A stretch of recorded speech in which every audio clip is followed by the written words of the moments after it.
daawwattoota keenya fagoof dhiyoodhaatii karaa garagaraa sagantaa keenya kanaa hordofaa kan jirtan hunduma keessaniif nagaan waaqayyoo isiniif haa ta'u jedhaa. Attam jirtu, maqaan koo Roobsan Makkooti. Karaa sagantaa reediyoo warra Wangeelaa tamsaasa dambalii gabaabaa akkasumas immoo miidiyaa kan jenne kanaa as feesbuukii kanarraatiin warri daawwachaa jirtan hundumti keessan ammallee irra deebi'een anaa dhufu isiniin jedhaa. Baga nagaadhaan dhuftanii asirratti gaa yeroodhaa gara yerootti sagantaa lubbuu foonii fi hafuura namaa walitti tajaajilu guutummaa jireenyaatiif kan ta'u sagantaalee garagaraa isinii dhiyeessina. Akkuman yeroo darbee sana abdachiisee ture har'a keessummaa tokko isinii qabadhee dhiyaadheen jira. Namni gosa lamatu jira jedhameetu dubbatama. Inni tokkoffaani nama waa'ee ofii isaatii yaadu, waa'ee jireenya isaatii yaadu, qananii mataa isaatii, jireenya mataa isaatii tottolchachuu malee kan nama sakaanii kan ittiin dhaga'amne. Namni inni gosa lammaffaan immoo waa'ee ofii isaatiitu hin ta'in nama biraaf kan yaadu, gammachuunsaa isa beela'e nyaachisu, isa dheebote obaasu, isa daare uffisu, isa rakkate gargaaruudha. Jireenya mataa isaatii caalaa jireenya nama biraaf, jireenya saba biraaf, jireenya biyyaatiif kan dhama'u nama isa gosa lammaffaati. Namni akkasii waaqayyo birattis nama birattis guddaa eebbifamaaf jaallatamaadha. Keessummaan keenya har'aa gosa isa lammaffaa keessatti kan ramadamtudha. Kiristiin Aaran jedhamti. Kiristiin waggaa 33 fuulduraa biyya itti dhalattee guddattee biyya Jarmanii jireenya gaariif qananiisaa dhiisuudhaan nama waggaa 19 taatee yeroo jalqabaaf gara biyya keenyaa adeemte. Jalqaba biyya Taanzaaniyaa, isa booda immoo gara biyya keenyaa dhaquudhaan waggoota 33 darbaniif otoo walirraan kutiin tajaajila addaa nama kennaa turtedha. Isa dhukkubsatee wallaanuudhaan, isa beelee nyaachisuudhaan, isa daaretti uffisuudhaan gargaarsa karaa fooniif hafuuraa saba keenyaa nama tajaajilaa jirtudha. Yeroo darbe immoo macaafaa kana barreessitee maxxansiisuudhaan dubbistootaaf dhiyeessiteetti. Har'a keessummaan keenyaa Kiristiin Aaran Jarmanii. Baga nagaan dhufte Kiristiin. Baga nagaan eegdanii.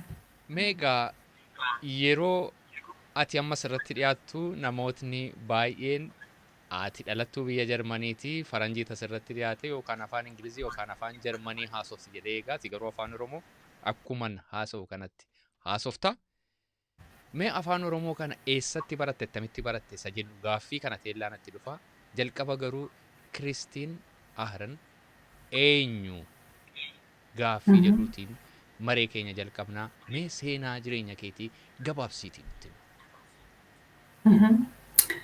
Yaa akkuma sila jette biyya Jarmaniin dhaladhe naannoo Hermannsburg keessa guddatte. Achi mana barumsaan deeme. Yommuu achiin deeme waa'ee hojii misyoonii bare.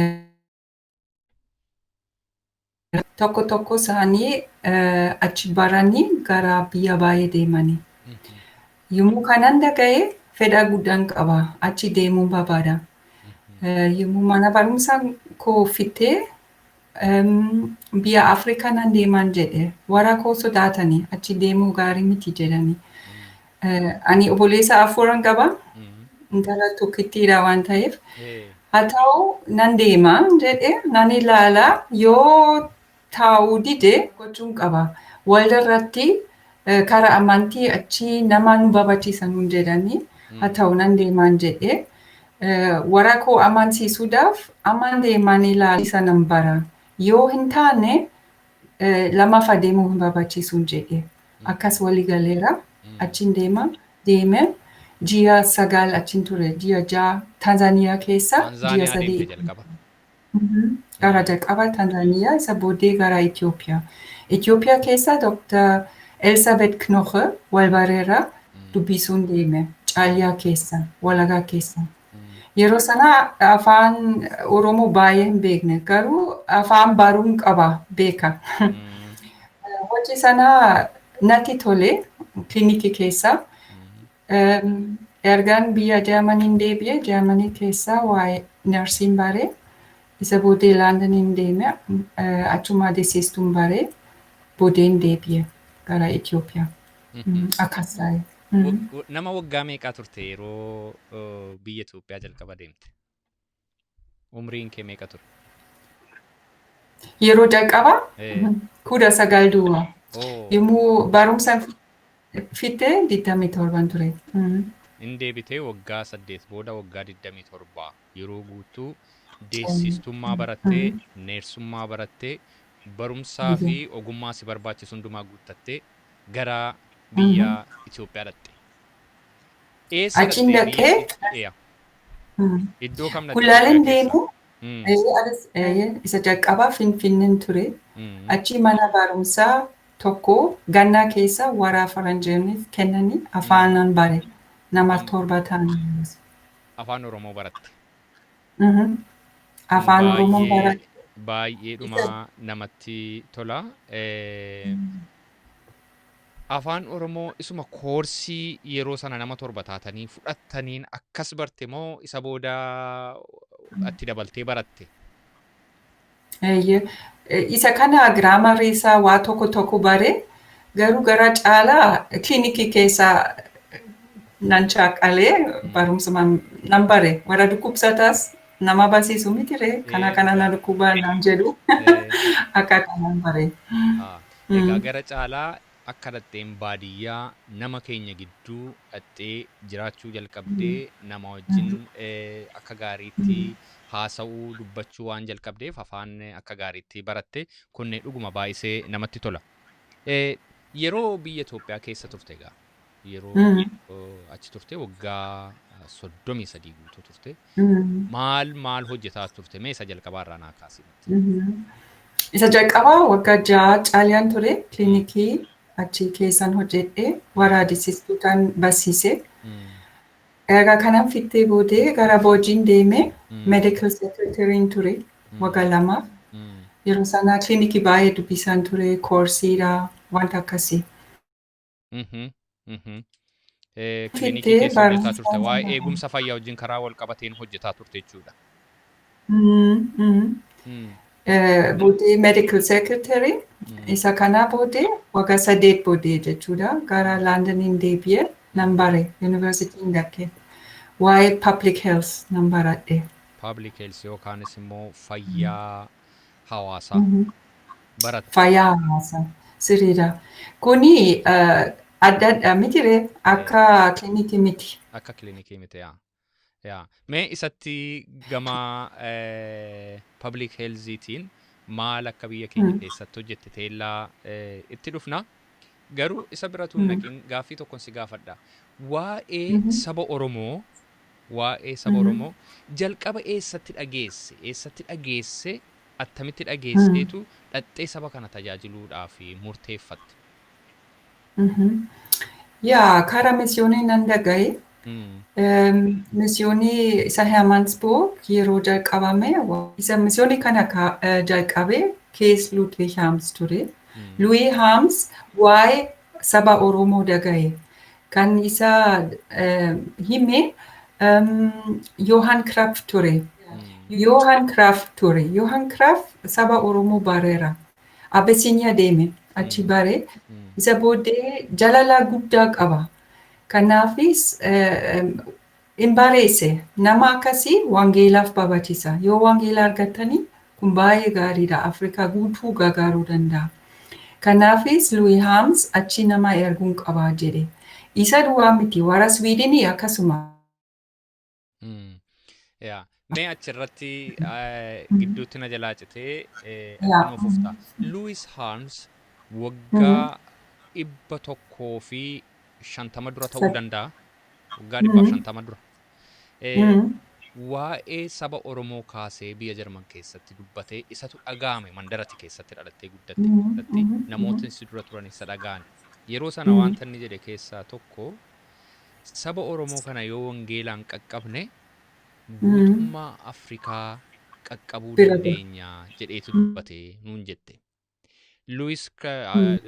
Johann Kraft akkuma dhaggeeffattootni keenya yookaan daawwattootni keenya baay'een keessan beektan macaafa qulqulluu afaan Oromoo Onesimoos Nasaffaa fuunduraa waggaa Yaa, 30 sirriidha. nama afaan Oromootiin barreessedha.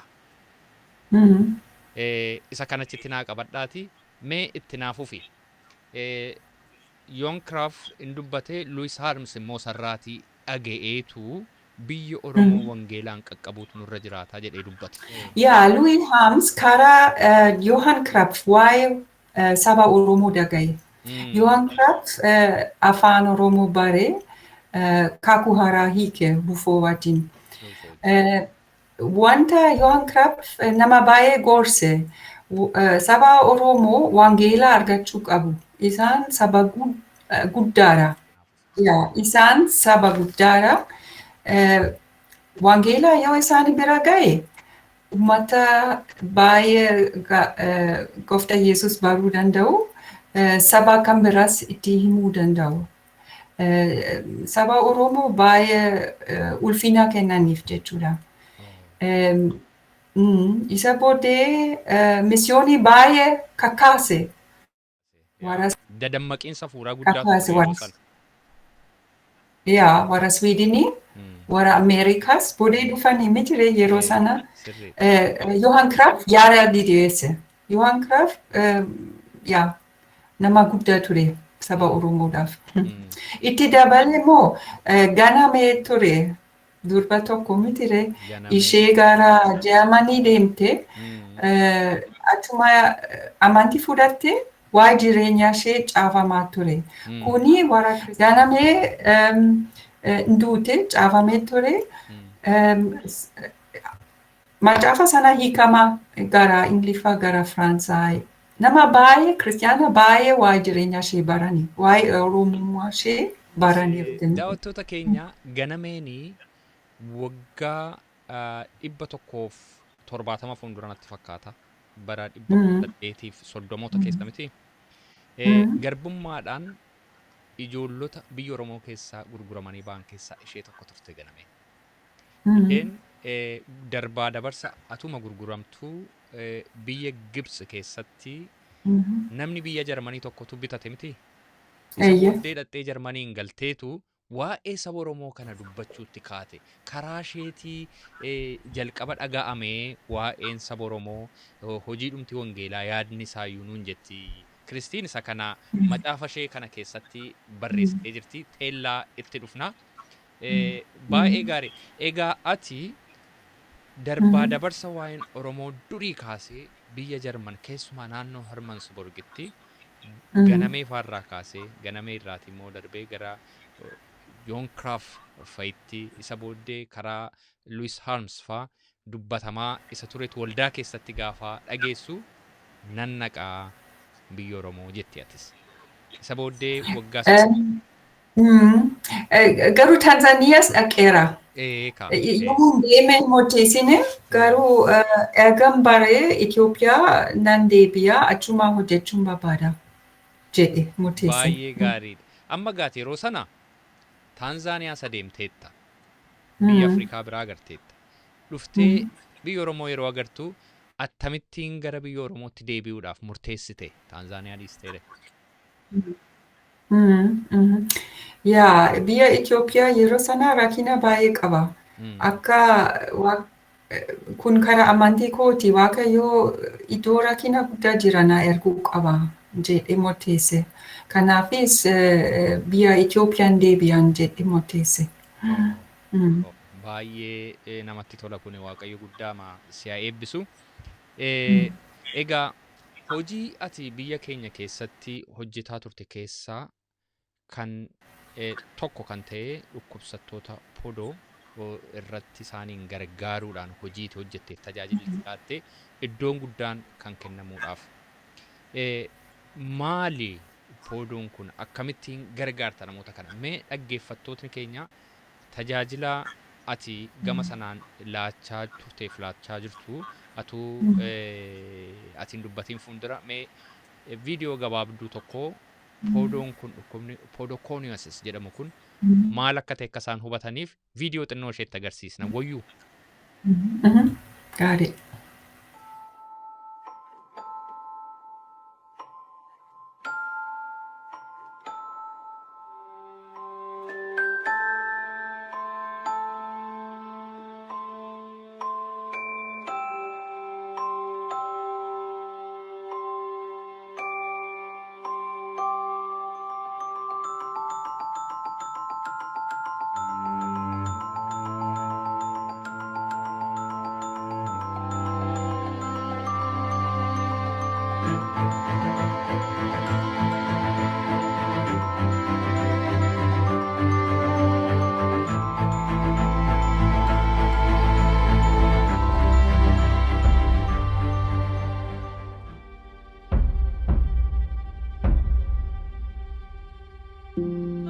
Poroconiosis is a disease of hygiene.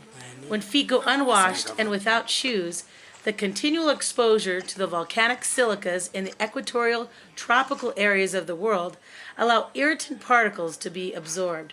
These affect the lymphatic system of the legs and feet to a debilitating extent. It is also known as mossy foot, as it describes the moss-like changes in the outer layers of the skin.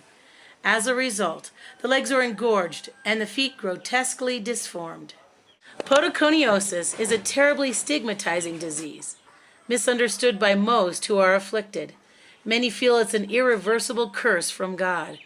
There is fear it is contagious and leads to isolation and estrangement. Social norms are no longer accessible. Marriage and school are forfeited, and work is hampered by pain and immobility. This is a debilitating disease. It may look like elephantiasis, but there are no parasites. There is no need for expensive pharmaceuticals. It can be prevented by simple hygiene and treated with basics of soap, water, bleach, a wash basin, and an ace bandage or cotton wrap to keep it clean. The patient Mee waa'ee dhukkuba poodoo kanaa nu ibsime ati immoo egaa viidiyoo malaallerraati daawwattoota keenya hamma tokko hubannaa hin argatu jedhee namana. Mee ati immoo nu ibsime maali poodoon kuni gargaarsa dhukkuba kanaan gootus mee nu ibsi. Maqaa dhukkuba kana podoconiosis jedhama. Kuni maqaa Greek, afaan Greek. Podo miila. Conion awwaara. Dhukkubi kun miila irratti jechuudha kan kaasu awwaaratu kaasa. Kanaafis awwaara of eeggachuu qabna. Warra Ameerikaalii waa'ee dhukkuba kana hin beekani. Isaan macaafa keessa hin jiru waa'ee dhukkuba kana.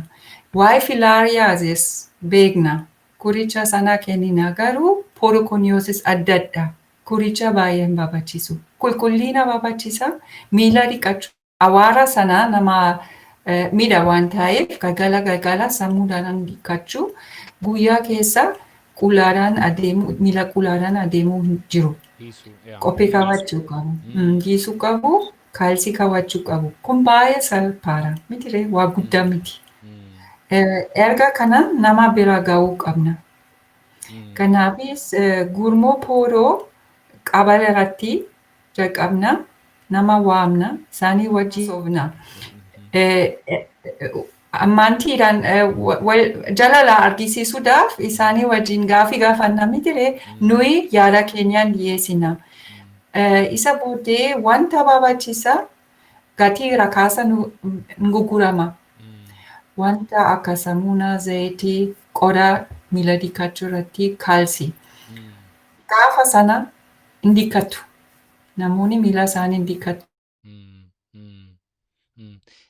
Daawwattootni keenya akka isaan hubatanii fi dhukkubni miila namaa dhiitessu kun gosa lamatu jira. Inni tokko bakteeriyaadhaan kan ka'u elephantiasis jedhamu si'a ta'u akkuma sila viidiyoo silaa agartan.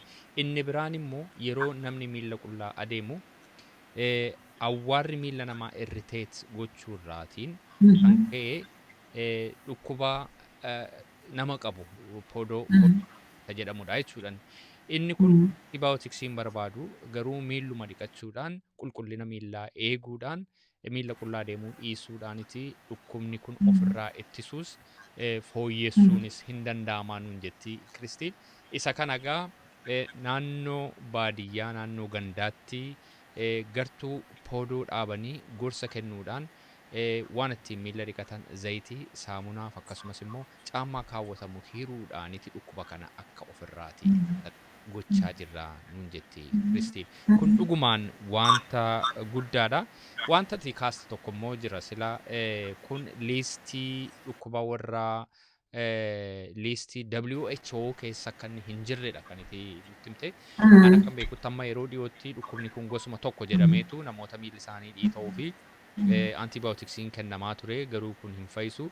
Dhumarratti yeroo dhiyoodha kun yoomidha kan poodoon kun dhukkuba ofiisaa danda'e isa fiiliyaar jedhamu sanarraati adda ta'uusaa kan isin barbaaddan.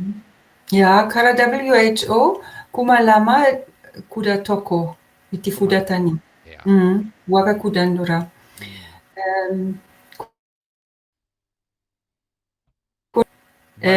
bara 2011 irratti WHO'n liistii isaa keessa galchate yookaan immoo dhukkuba addaa ta'uu isaa beekee naan jetta.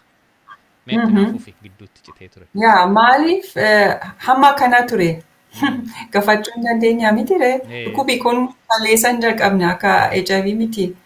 Inni bara dheeraa nu bira ture garuu dhukkubi kun qoricha hin barbaadu. Kanaafis nama fedhaa badaan qabanii natti fakkaata.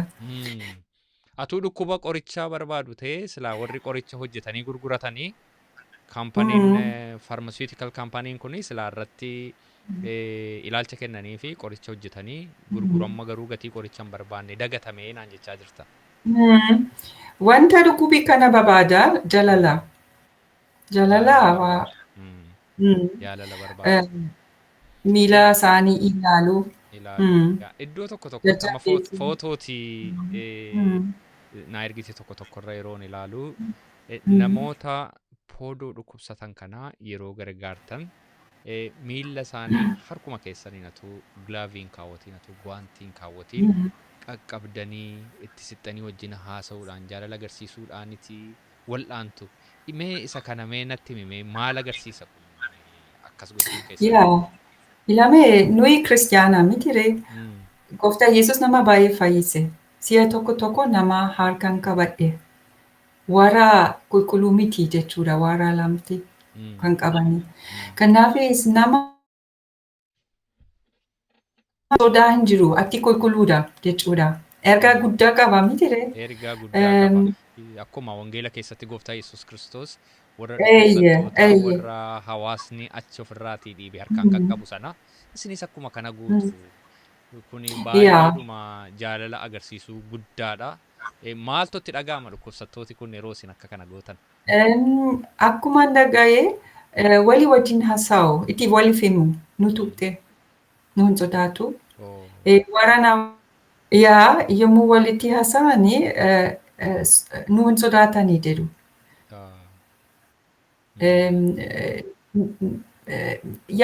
Inni akka qoricha guddaadha jechuun nan danda'a. Nama fayyisa.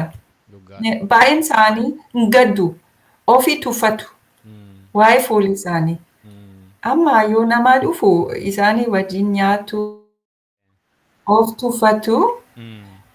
Kanaafis yommuu isaanii bira jiru ati qulqulluudha. Ati nama gaariidha. Erga akkasii nama dabarsa. Al tokko nama tokko miila isaanii baay'ee guddaadha. Makiinaan lichisiise. Wajjin deemne. Yeroo sanaa foolii hin qabu. Fayyeera waan ta'eef.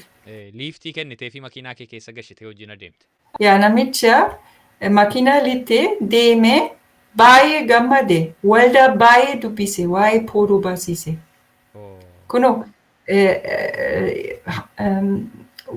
jaalala guddaa argatte. Amma waa'ee ofii isaatiin yaanne amma nama ergaa gaarii dabarsuu barbaada. Ergaa guddaa qaba kun dhugumaan. Qoricha jaalalli nama dhukkubsateef nama rakkina keessa jiruuf walii ho'uun jaalalli waan guddaa hojjeta. Guddaa galatoomii Kiristiin namootni sagantaa kana ilaalan kanarraati waan guddaa akka isaan barachaa jiranii nan amana. Amma gaatii waggaa 33 darbaniif akkuma gochaa turte ammayyuu biyya keenya keessa yoo nagaan jiraates jiraachuu baates yoo haalli toles toluu baates baadiyyaa keessa deemteetu saba keenya ammayyuu tajaajilaa jirta. Mee yeroo olii gadi adeemtu hin sodaattuu ati? No, hin sodaadhu. Yoo rakkina ta'e warra achi jiru natti himu na bilbilu. Amma dhufu gaarii miti jedhu. Kunis si'a 3-4 ture. Yeroo san deemu. Yeroo kaan garuu nan deema. Namoonni akka jireenya koo eeguu natti fakkaata. Na jaalatu waan ta'eef si'a tokko sinodoosii pirezidentii sinodoosii na bilbilanii. Nuftu nan dhaga'ee garuu amma dhufuu gaarii miti rakkina qabna. Natti tola. Na jaalatu jechuudha. Waa'ee jireenya koo yaadu. Yeah. Atis akkuma ati waa'ee jireenya saba sanaaf dhamaatu isaanis immoo waa'ee kee hin yaadu. Ati amma ati buraayyuu jiraatta. Attamitti filatte buraayyuu jiraachuu? Nama baay'ee gaarii tokko jira. Obbo Kifle Waasannoo kan jedhamu. Nama Dembii Dooloo. Jaamanii jiraattu garuu mana gaarii qabu buraayyuu keessa. Hojii koo deeggarsuudhaaf mana kana na kenne.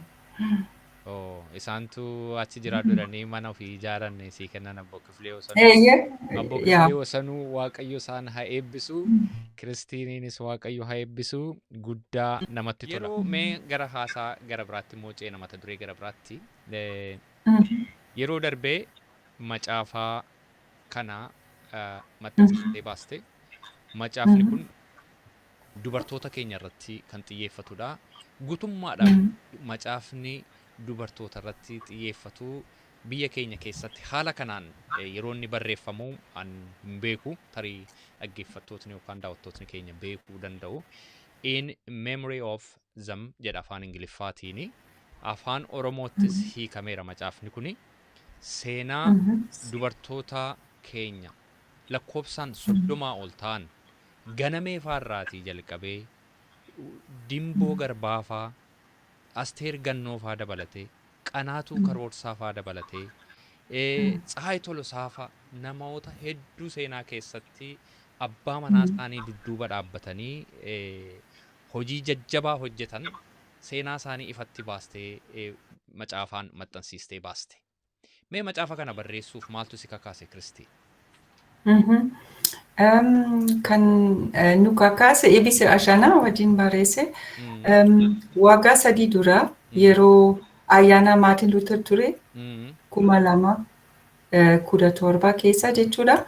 Achuma Lutheran World Federation miseensa isaanii gaafii tokko gaafatte. Mee isinis warra dhiiraa warra dubartoota waldaa keessaa waa guddaa godhanii seenaa isaanii barreessa. Akkas jedhani. Gaafii sana gara maqaan Yesus dhufe.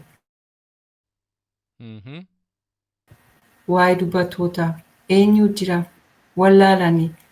Yommuu kana dhaga'ee Eebbisaa Ashaanaa wajjin seenaa kan as daganuu barreessine. Egaa kanaaf inni booddee kun itti fufuu qaba. Ishee duwwaa miti nama kan biraas jiru jenne. Warra baay'ee jiru dhuguma. Yeroo sana nama 5 argannan jedhe. Garuu nama 30 ol arganneera. Baay'ee namatti tola. Karaa 3 warra dur jiraatanii warra waggaa 100 dura jiraatanii tokko isaanii macaafa keessa waa caafameera. Fakkeenyaaf Gustaaf Aareen Pioneers of the Gospel waa caafaniiru waa'ee isaanii. Kan biraa warra du'anii ijoolleen isaanii tokko isaanii gaafanneera. Seenaa haati isaanii barreessaniiru. Warra amma jiru gaafii deebii akkasuma wal barreessine. Warra amma jiran warra amma lubbuun jiranii gaaffiif deebii gootaniif siif atu dubbannu macaafa kanaa Kiristii qofaa isheetu hin ta'in Adde Eebbisee Ashaanaa wajjin barreessite. Adde Eebbisee nanaa sosiisa jedhee baay'ee yaaleen ture garuu konni kuna didee yeroo biraa sagantaa keenya kanarratti hin dhiyaatu jedheen abdadhaa. Warra lubbuun jiranii interview gootan yookaan immoo gaaffiif deebii gootaniitu macaafa kana keessa warra lubbuun hin jirre immoo ijoollee isaanii gaafattaniitu isaanirraatii odeeffannoo ga'a fudhattaniitu barreessitan as keessatti. Dhugaa dubbachuudhaaf macaafa akkas qalbii namaa hawwatuu fi namatti tolu hin agarreen baay'ee namatti tola. Seenaan as keessa jiru baay'eensaa iddoo biraatti hin argamu akkuma jettee Gustaaf Aarenfaa qabu kunoo maxaafa isaanii waaqnoo barreessaniiru garuu kan hunda isaanii. Kanaaf kun baay'eedhuma hojii guddaadha. Keessumaa hojii amma fakkeenyaa fi luba dafaa jammoo baay'een keenya beekna waldaa kiristaanaa keessatti hojjetan. Waa'een isaanii baay'ee barreeffameera. Garuu waa'ee Adde Qanaatuu Karoorsaa hammam keenyatu beekna. Adde Qanaatuun warra mana obbo Lubaa Dafaa Jammooti. guddinaatumsaa baay'ee beekamu seenaa keessatti. Garuu ilkolsaa warra manaa isaanii waan guddaa hojjetaniiru isaanis rakkina guddaa keessa. Waa'ee isaanii waan baay'ee waan beekamu hin jiru. Akkuma kana gaa macaafa kana keessatti seenaa hedduutu jira. Fakkeenyaaf kan warra manaa Oneesimoos kaasuu dandeenya. Dimboo Garbaa waan guddaadhas keessatti kan isin barreessitanii. Kun hojii guddaadha Kiristii. Mee yeroo seenaa dubartoota Oromoo kana qorattu as keessatti seenaa jiru kana qorattu maal irraatii baratte mee waan addaa kanan baradhe kan jettu mee dhaggeeffattoota daawwattoota keenyaaf hirime. Amma fakkeenyaaf warra mana kan Oneesimoos Dimboo Garbaa yookiis Liidiyaa maqaan ishees ture na dinqisiise. Waa tokko isiniin barreessa kan macaafa sana. Oneesimoos gara Switzerland deeme macaafa qulqulluu maxxansiisuuf. Macaafa qulqulluu maxxansiisuuf gara Switzerland deeme yeroo sana. Yeroo sana haati manaa isaa Asmaaraa jirti ijoolleen isaa wajjin. Mucaa tokko Dimboon achi jirti ijoolleen duuba ilaalti. Oneesimoos hin dhaga'e mucaa isaa du'e. Baay'ee rakkate deebi'uu barbaade nan deebi'an jedhee gara Swiidin barreessine gadna dhiisa deebi'uun qabu. Yeroo isheen xalayaa barreessituuf nan deebi'a jedhe. Nan deebi'a ishee akkas kuni waraqata isheeti isheenis dubbisuu barreessuus hin dandeesse. Liidiyaa Dimboo waa'ee karoora Oneesimoos hojii maxxansaa isa dhaabee deebi'ee dhufuuf murteessuu isa yommuu dhageesse akkas jettee akkas barreessite. Hamma xumuruutti haalli hojii keessi dhiisuu tokkoyyuu jiraachuu hin qabu. Yoo kana goote immoo booda akka ati gabbittuu hin shakkiin. Yommuu akka ati hojii kee dhiifte fiigde soquuf yaadu kee dhaga'e ani guddaan gadde. Akkuma doonii isa Yoonaas ittiin adeema dooniin keessa qilleensa. Arranaa deebi akkuma doonii. Akkuma doonii isa Yoonaas ittiin adeemaa ture sana rukute dooniin keessa qilleensa jabaadhaan qabamaa jedheen sodaadhe. Kun nama dinqisiisa miti ishee hojii sana baay'ee jaalatti. Of ishee waa'ee of ishee innis maatii isaa duukaa ilaaluu qaba garuu. Kan du'ee mucaa beekamaa. Inni biraan immoo dhukkubsataa jira. Oneesimoos nan deebi'aa macaafa qulqulluu kana maxxansiisuu dhiisee Switzerlandii nan deebi'a yeroo inni jedhu lakkin deebi'iin hojii kee itti fufii. Yoo deebite yoo nan deebi'a jette doonii kee akkuma kan Yoonaas sanaa si jalaatii rukutamaa hojii ulfina qabeessa itti fufi jettee jajjabeessite kun amma baay'ee ergaa guddaa qaba. Ammaanti ishee guddaadha. Baay'ee jireenya guutuu ishee jireenya guutuu ishee hojii Oneesimoos deeggarsite jechuun danda'ama. Warra dhiiraa yommuu hojii guddaa hojjetani si'a baay'ee dubartoota guddaas isaan bukkee jiru miti haadha manaa isaanii cimoodha. Abbaa manaa guddaa dudduubaa haadha manaa jabduutu jira jedhama. Kana. Waan guddaadha kun daawwattootni keenya kanarraati dhuguma waan guddaa baratu jedheen amanaa. Mee itti nuuf ufime mee waan biraan mas nuu hiri as keessa yeroo seenaa dubartoota Oromoo kana qorattee macaafa kana barreessite mee waan biraa waan nutti himtu qabdaa waan baay'ee si dinqe waan irraa baratte. Waa'ee Qanatu Karaasaa. Dubartoota yeroo hundaa waldaa keessa waan baay'ee hojjetu. Isaan nama nyaachisuu keessumsiisu kun hojii baay'ee guddaadha baadiyyaa keessa.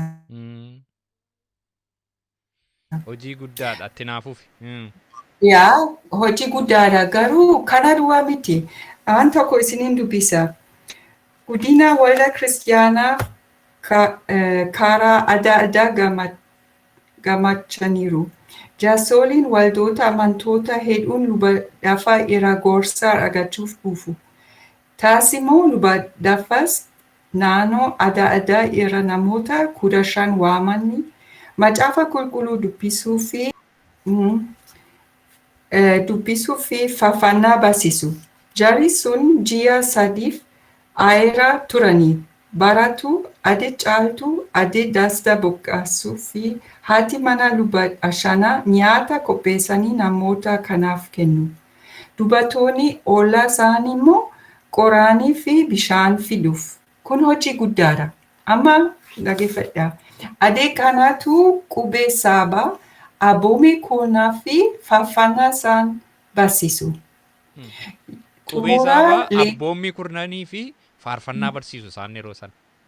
By the way, atuu dubbannu daawwattoota keenya adde qanaatu karoorsaa warra manaa luba dafaa jammooti. Ammayyuu lubbuun jiru umriin isaanii waggaa 100 waggaa 200 ta'eera. Reediyoo warra Wangeelaa keenya irratti intarviiyuu bal'aa gaaffiif deebii waliin gooneerraa meetti naafuu fi Kiristiin. Wanta kana argisiisa. Wanti hojjechuu buna danfisuu hojii guddaadha beekna. Garuu kana caalaa tajaajila keessa lixanii jechuun nan danda'a. Dhugaadha. Al tokko anaaniyyuu yeroon gaaffiif deebii wajjin godhu waan isaan natti himanii si'a baay'ee lubi dafaanii yaa'ii gara Finfinnee deemu muggutii warra isaan falmu wajjin muggutiidhaaf gara Finfinnee deemanii ji'a tokko, ji'a lama, ji'a sadii yeroo isaan turan jira ture jedhanii yeroo sanaa hojii isaanii harkaa fuudhee namoota barsiisaan turedhani natti. Yeroo immoo lubii dafaan immoo mana jiran namootni barachuudhaaf hin dhufu namoota baay'eetu wangeela barachuuf dhufedhan. Namoota dhufan kanaaf kan nyaata hojjetu, kan keessumsiisu, ijoollee guddisuu biraan jechuudha. Ana turedhan wanti isaan hojjetan kan ammoo bakkeedha hundumtuu bitame waan hin dandeenyeef nan qotaa mana bira immoo jedhan kuduraaf muduraa kana waan nyaatamu kana. Kanaaf hojii guddaa dadhabbii guddaadhaaniti hojii wangeelaa sanaa abbaa manaa isaanii bira dhaabbatanii deggeraa turan jechaadha. Waan guddaadha macaafa kana keessatti barreessuun keessan Kiristiin meetti naaf ufi. Fakkeenyaaf kan biraa baay'eetu jira. Garuu tokko isa dubbisuun barbaade waa'ee Tsahaay Tolasaa warra manaa kan keessa guddina tumsaa.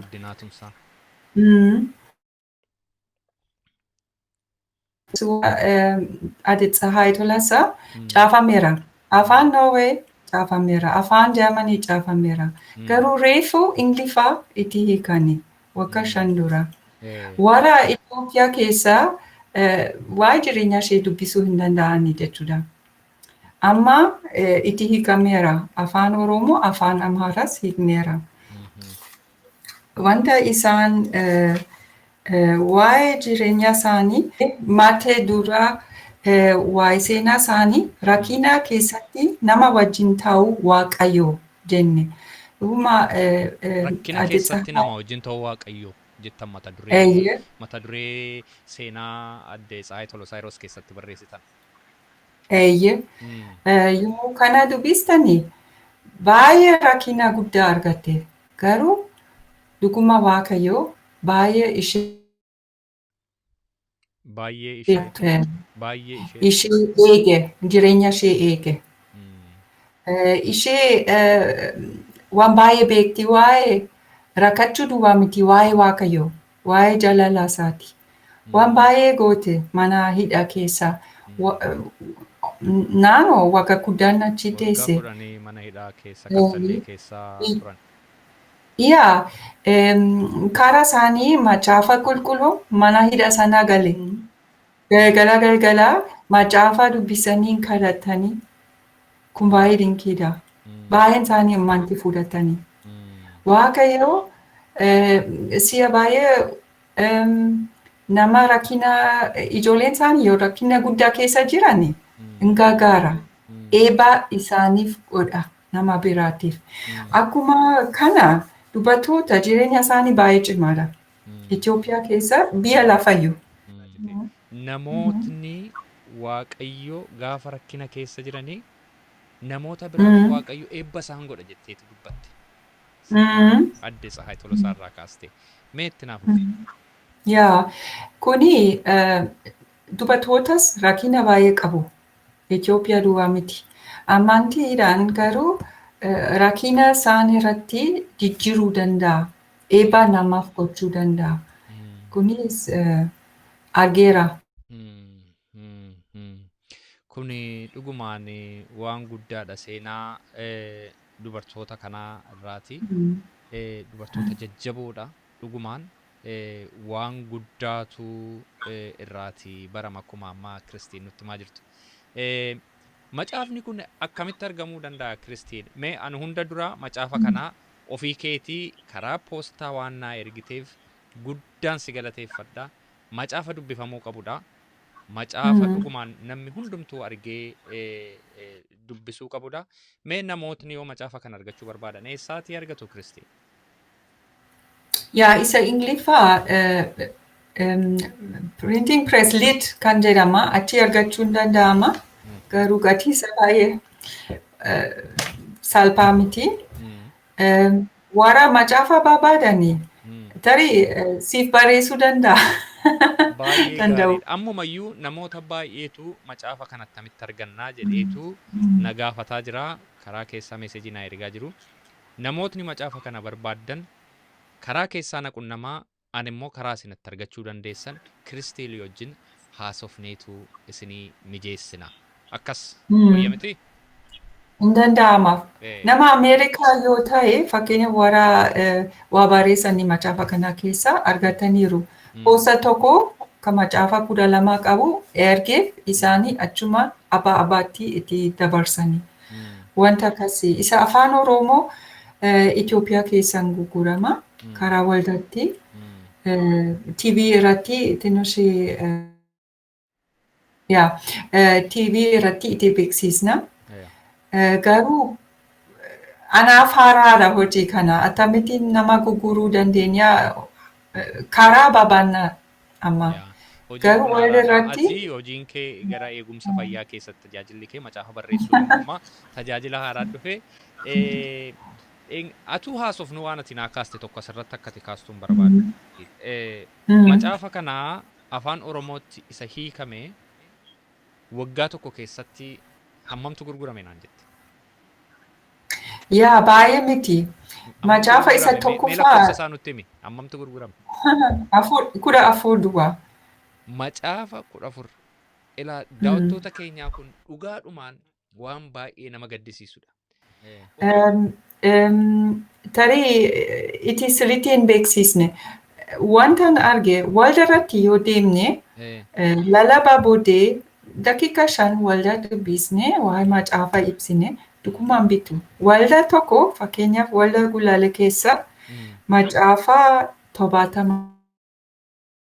Macaafa meeqatte? 70. Macaafa 70. 70. Okay. Walagaa irratti 10 yookiis 20 hin gurgurama waldaa boodee. Fedhaa jira. Waldaa boodaa beeksisuudhaan macaafni akka inni gurguramu gochuun hin danda'ama. Kuni karaa gaariidha. Kanaaf warri waldaa keessa jirtan, warri waldaa gaggeessitan dhaamsa kana asumaan isinitti dabarsinaa. Macaafotni afaan Oromoo yeroo barreeffaman, macaafni akka kanaa barumsa namaa kennan yeroo barreeffaman beeksisa waldaa keessatti namni akka inni bitatu jajjabeessaa isiniin jechaa jirti Kiristiin. Atti nuufufi. Yaa, fuula duratti fakkeenyaaf Naqamtee keessa yuunivarsiitii deemuun barbaada. Warra seenaa barsiisanii walii wajjin wal baruu, warra barsiisu. Gatii isaa baay'ee cimaa miti, salphaadha. Namoonni dhuguma waa'ee seenaa isaanii baruu barbaadu, fedha qabu. Anis si'a baay'ee awutobuusiidhaan deema gara Wallaggaa. Namootuma duukaa baasii qabattee deemta? Yaa, yoo walii wajjin haasofna miti wal bara. Isa booddee macaafa koo argisiise. 5 gurgureera karaa sana. Baasii keessatti fedha qabu. Yaa. Na gammachiisuudhaaf duwwaa miti. Dubbisuu barbaadu. Yaa, Mm. dubbisuu barbaadu. Egaa asirraati wanta nu hubadhu tokko namni Mm. dubbisuu hin barbaada garuu akka beeksisuun nurra jirutti hin beeksisiin jirraa. Fedhii dubbisuu Mm. kana namoota keessan kaa'iin jirraadha wanti jedhamaa jiru. Isa kana egaa Mm. kun hojii manee hunda keenyaati irrattillee hojjechuutu nu barbaachisaa jedheetan yaada. Yeroo darbe reediyoo irratti waliin haasofnee turre waggaa tokko dura.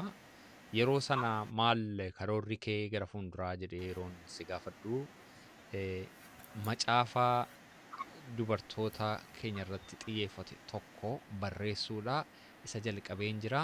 Adde Eebbisee Ashanaa wajjin yeroo gabaabaa keessatti maxxanfamee ba'a jettee akkuma iyyuu jettee kunoo maxxanfamee ba'e.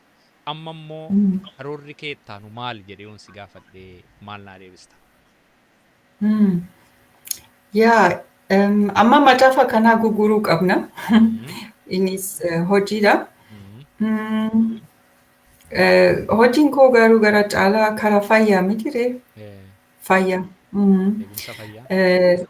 Isa fayyaa. Amma koorsii tokkoon argadhee koorsii sana waa'ee qoricha aadaa natural medicine. Qoricha aadaa natural medicine. Natural medicine. Qoricha aadaa saba baay'ee beeku. Beekumsa qabu. Hin tuffatamu garuu. Hundi isaanii maal wanta akkasii barbaadu. Garuu wanta dhaloota keenya dura beekanii warra dura beekanii beekumsa isaanii hambisuu qabna. Ani ofii kootiin arge. Beekumsa isaanii akka inni hin banne eeguu qabna naan jechaa jirtu. Yeah. Beekumsa aadaa keessatti beekamu beekumsa abbootii irraatii gara darbaa dabarsaa onni taa dhufe kan akka inni hin banne eeguu qabna jetta. Eeguu qabna. Akkuma seenaa dubbatoota barreessu hambisuu miti wal fakkaata. Waan guddaadha. Kanaafis wanta fuula duratti gochaan jira. Waa'ee qoricha aadaa gara caalaa baruu garuu namaaf kennuuf waggaa 3 erga kanaan jalqabe. Amma kana itti fufuun barbaada waggaa kana keessa. Kun inni guddaadha. Ani baay'ee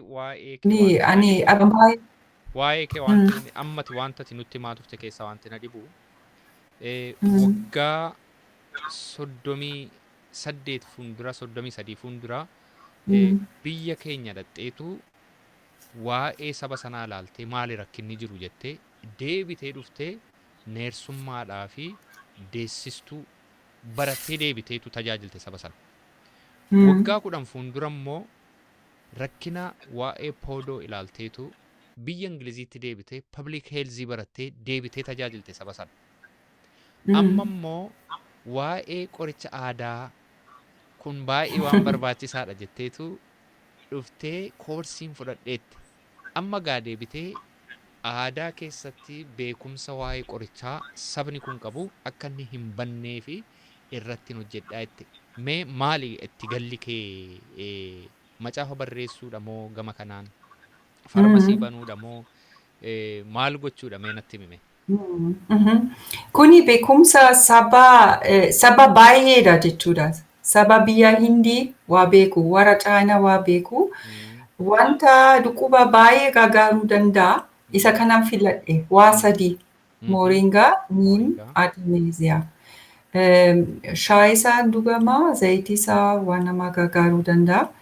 Amma kana qotuun barbaada. Gara caalaa Artemisia qotuun barbaada. Mee moringaan maaliif gargaara? Artemesiyaan immoo maaliif gargaara? Mee nutti himi. Moringaa muka kana Itoophiyaa keessatti argama. Naannoo Arbaa Minch. Isaan akka raafuu kana tobanitti nyaatu.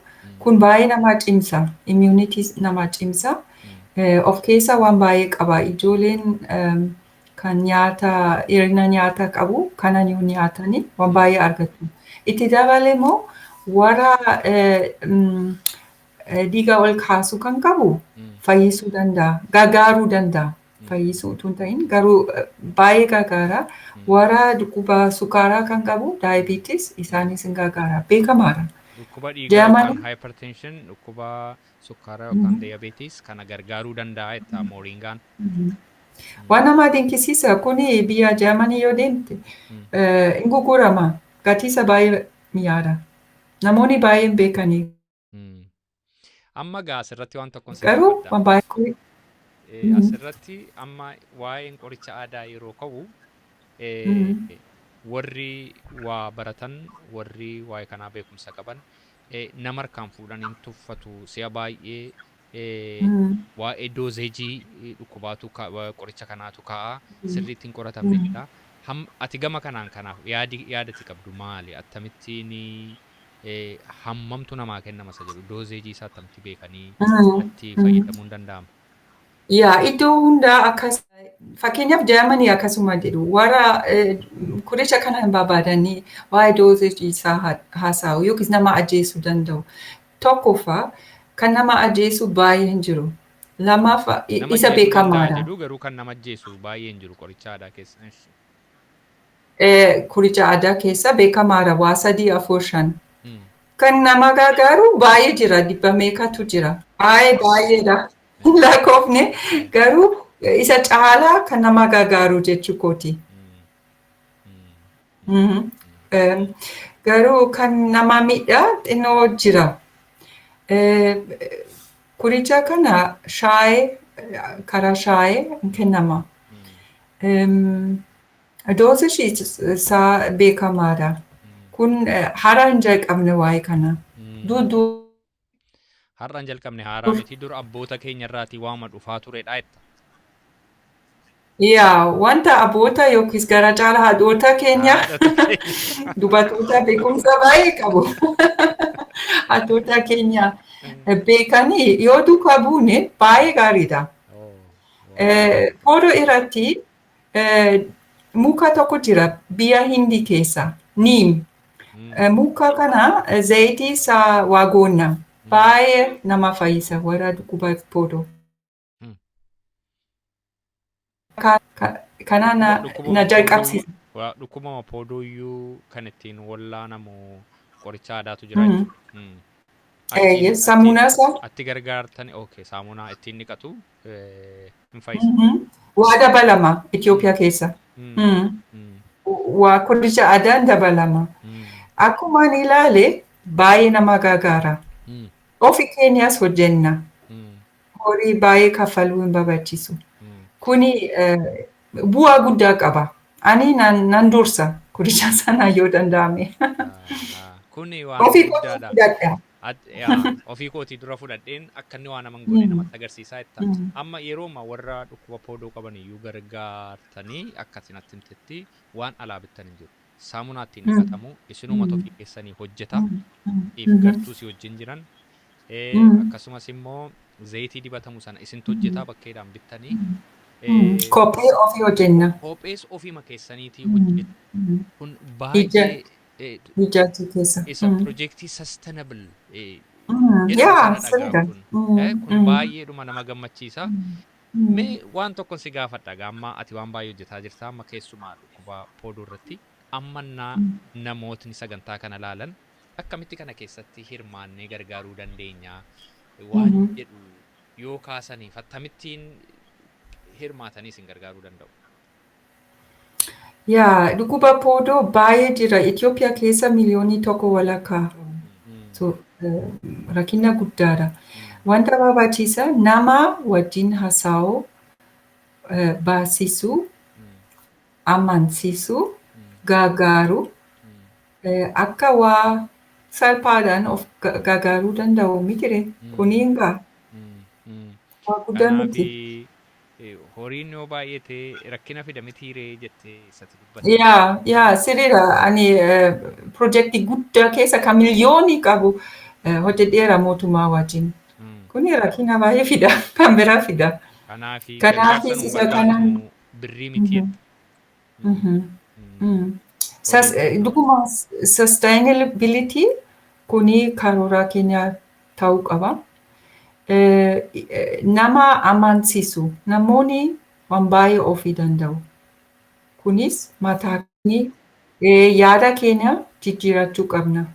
namoonni hiyyeessa yoo ta'eyyuu waan baay'ee gochuu danda'u.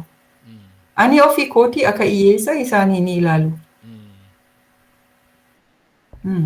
Beekumsa aadaadhaan jirutu jira, qabeenya aadaadhaan jirutu jira, uumamaan jirutu jira.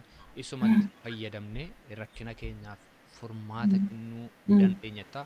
Kun filosofii yookaan falaasama guddaadha. Guddaan si galateeffadha Kiristiin Ahlan. Meeqa amma dhumarratti waan baay'ee dubbanneerraa waan hafe jiraate, waan itti dabalte yoo jiraate carraa isaan sii kenna dhaamsa dhaamtu yoo macaafa keessa waa lama dubbisuun barbaada. Hojiin koo yoo danda'ame akka hojii wangeelaa wal fakkaachuudhaaf. Tokko hundumti keenya beekna. Nan dubbisa. Gooftaan Yesus akkas godhee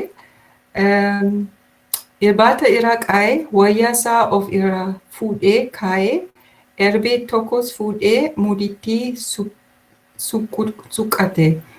Tuwwee miilaatti bishaan buusee miila baatota dhiqe. Erbicha mudiitti suqqatee sanaanis qorsutti kaa'e. Kuni hojii keenya. Jaalala argisiisuudhaaf mitiree nama quleessu, nama biraa jilbeenfachuu. Isa waa'ee qoricha aadaa waa tokko isiniin dubbisa. Innis baay'ee natti dhaga'ama. Mul'ata Yohaannis gara dhumaatti boqonnaa 22 keessa akkas jedha. Waa'ee bishaanii, waa'ee muka jireenyaa haasa'a. Bishaanichi karaa mandarichaa walakkaa in yaa'a. Lagicha gama gamanas muka jireenyaa namaaf kennu tokkotu dhaabata. Mukni kun waggaatti si'a 12 ija waan godhatuuf ji'aan iji irraa in argama. Baalli mukichaas saba biyya lafaa fayyisuudhaaf in ta'a. Ameen. Kuni mata dureen isaa isa qoricha aadaa nan fudhadha. Sagaleen Waaqayyoo na deggeraa kanaafi Waaqayyotu nuu kennee muka jireenyaa, muka qoricha ta'uu uumamaan nuu kenne jetta. Kun ergaa guddaadha Kiristiin. Egaa Kiristiin Ahlan turtii baay'ee namatti tolu kan barumsi guddaan irraati argamu nuu hirte. Daawwattoota keenya sagantaa kanatti akka isaan guddaa gammadan nan amana. Egaa gara fuulduraatti immoo akkuma kanaa wal agarree dhimmoota garaagaraa irratti akka waliin haasofnu abdii guddaan qabaa. Waan yeroo kennu laattee sagantaa kana irratti argamteef guddaa galatoominsiin jedha Kiristiin. Isinis galatooma.